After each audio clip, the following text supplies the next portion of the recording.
सादर नमस्कार मित्रों। एपिसोड 56 में आपका स्वागत है और हम बात कर रहे हैं विज्ञान के कक्षा 6 की इकाई 9 भोजन एवं स्वास्थ्य के बारे में। आज हम भाग 5 में कुछ बिंदुओं पर चर्चा करेंगे। उससे पहले हमने भोजन के प्रमुख पोषक तत्व जिनमें कार्बोहाइड्रेट, प्रोटीन, वसा और विटामिन के बारे में बात किया था। हमने कार्बोहाइड्रेट के बारे में बताया था कि यह ऊर्जा का प्रमुख स्रोत तत्व है। प्रोटीन एक जटिल कार्बनिक पदार्थ होता है और यह मुख्य रूप से चना, मटर, मूंग, मसूर, सोयाबीन आदि में पाया जाता है। यह मुख्य रूप से मांसपेशियां, त्वचा, रक्त और हड्डियों के विकास में मुख्य रूप से सहायक होते हैं। इसकी कमी से विभिन्न प्रकार के जो बढ़ने की वृद्धि जो शरीर की वृद्धि होती है वह रुक हो जाती है। और अंडा, मांस, मछली आदि में भी प्रोटीन प्रचुरता से मिलता है। यदि हम वसा की बात करें तो वसा को शक्तिदायी ईंधन भी कहा जाता है। इसके बारे में भी हमने पिछले भागों में बताया था। वसा मुख्य रूप से मूंगफली, सरसों, सोयाबीन तेल, यहाँ तक कि मछलियों से भी निकाला जाता है। अंडे, मांस, मछली, दूध मुख्य रूप से वसा के जंतु स्रोत हैं। वसा की कमी से शरीर की जो कार्य क्षमता होती है वह कम हो जाती है। इससे कई प्रकार की बीमारियां जैसे मधुमेह आदि हृदय रोग उत्पन्न हो जाते हैं। अब हम आगे बात करते हैं विटामिन के बारे में। विटामिन के बारे में हम बात कर चुके हैं। अब हम बात करते हैं खनिज लवण के बारे में। शरीर की क्रियाशीलता को बनाए रखने के लिए थोड़ी मात्रा में ही सही किंतु अनिवार्य रूप से खनिज लवणों का भोजन में होना आवश्यक होता है। इनमें मुख्य रूप से जो भोजन में खनिज लवण होने चाहिए वह fluorine, potassium, iron, calcium, phosphorus, iodine आदि मुख्य ऐसे खनिज लवण हैं जिनको थोड़ी मात्रा हमारे शरीर में आवश्यक होती है।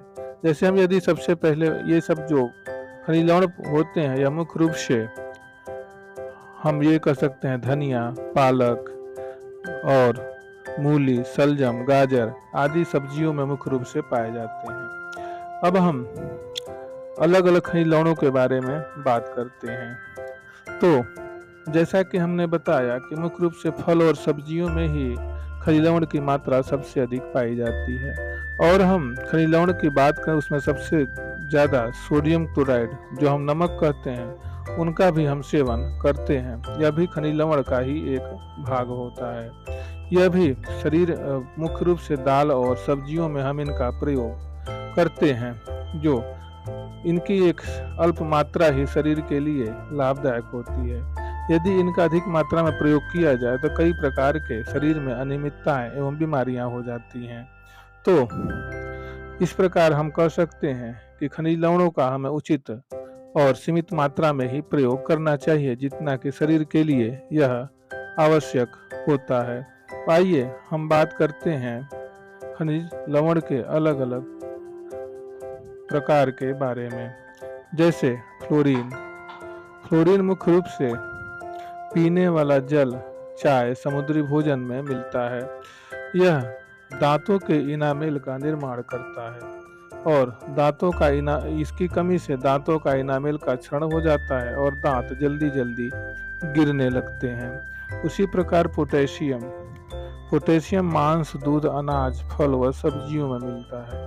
यह जल संतुलन मतलब शरीर के जल संतुलन में सहायता करता है।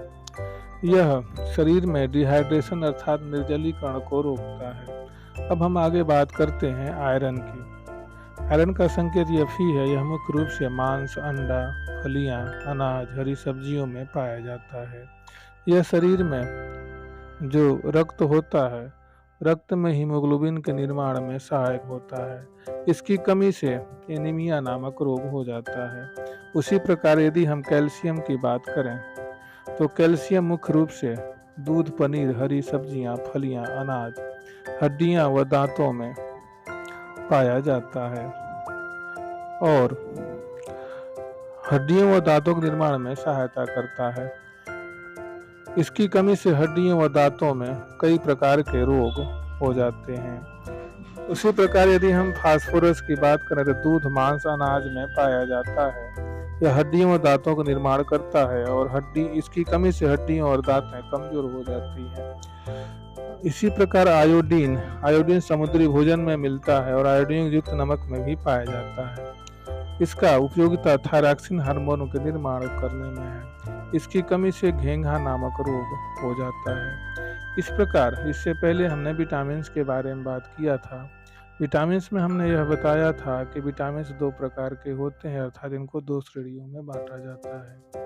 पहला वसा में घुलनशील विटामिन, जो मुख्य रूप से विटामिन ए, डी, ई और के होता है, जबकि जो जल में घुलनशील विटामिन होते हैं वह मुख्य रूप से विटामिन बी और सी होते हैं। विटामिन ए के बारे में बताया था कि विटामिन ए की कमी से रतौंधी रोग होता है, विटामिन बी की कमी से बेरी रोग होता है, उसी प्रकार विटामिन सी की कमी से स्कर्वी रोग होता है और विटामिन डी की कमी से रिकेट्स या सूखा रोग हो जाता है। विटामिन ई की कमी से पक्षाघात या पैरालिसिस, जिसे हम लकवा कहते हैं, वह बीमारी हो जाती है और शरीर में जनन क्षमता में कमी हो जाती है। विटामिन के की कमी से शरीर में बहुत अधिक रक्तस्राव होता है, अर्थात थोड़ी सी भी चोट लग जाए तो अधिक से अधिक खून बहने लगता है। इसकी कमी से चक्कर आना, सीने में दर्द, दिल की धड़कन तेज होना आदि कई प्रकार की बीमारियां हो जाती हैं। तो ये सभी बीमारियां मुख्य रूप से विटामिन की कमी से होती है, जबकि खनिज लवण की कमी से भी कई प्रकार की बीमारियां होती हैं, जैसा कि हमने बताया।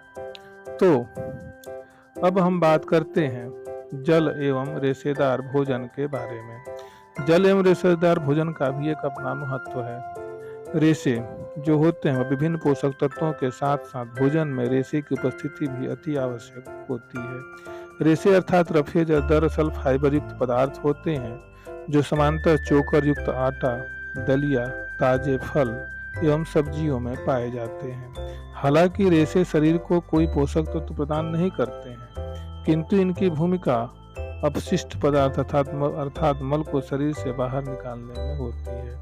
इनकी कमी से आहार नाल में भोजन की आवश्यकता से अधिक समय तक रुका रह जाता है तथा अनेक प्रकार के कब्ज का जन्म देता है और कब्ज होने से कई प्रकार की बीमारियां से हमारे शरीर के अंदर हो जाती है।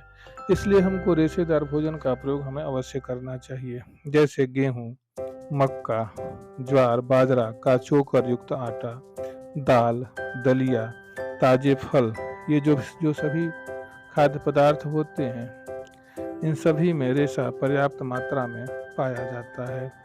तो इस प्रकार जो रेशे होते हैं वह हमारे शरीर के ये कह सकते हैं कि अपशिष्ट पदार्थों को शरीर से बाहर निकालने में सहायता करते हैं। तो इसी प्रकार अब आगे हम बात करते हैं जल के बारे में। जल, जैसा कि हम जानते हैं, जल ही जीवन है। जल को अमृत कहा जाता है। यह कोई मुहावरा नहीं है, बल्कि यह सचमुच जल का गुण है। जल हमारे शरीर में हमारे जीवन का आधार है। जल मुख्य रूप से हम अलग से भी पीते हैं, जो स्वच्छ जल होता है।